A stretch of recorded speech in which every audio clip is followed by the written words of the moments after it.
Burundian security forces have fired shots and tear gas at protesters after the president, Pierre Nkurunziza, delayed local and parliamentary elections for a week. One soldier was killed by police and a protester was shot in the leg in the capital Bujumbura on Wednesday as thousands of people defied heavy gunfire and government orders to call off their protests, AFP news agency reported. The clashes are continuing even a week after a failed coup led by a top general. At least 20 people have been killed in the violence so far. According to AFP, journalists were threatened on Wednesday and a senior police officer warned reporters to leave the area or we will shoot you with the Burundian protesters.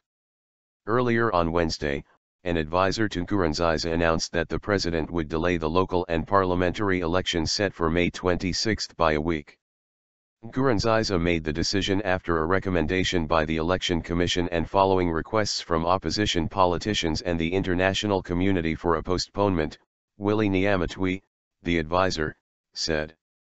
Opposition and rights groups say Nkurunziza's bid for a third five-year term in power violates Burundi's constitution and the terms of the peace deal that brought an end to the country's 13-year civil war in 2006.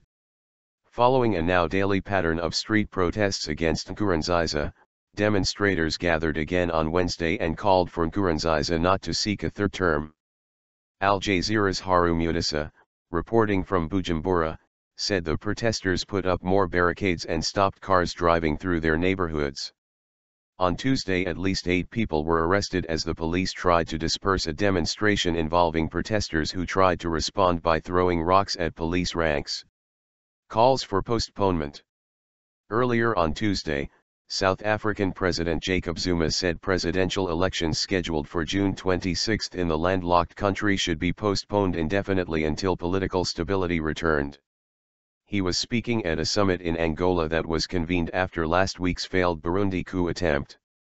Kenyan President Uhuru Kenyatta also urged Nkurunziza to postpone the presidential election. Nkurunziza announced on Monday the dismissal of his defense and foreign ministers following the failed coup bid.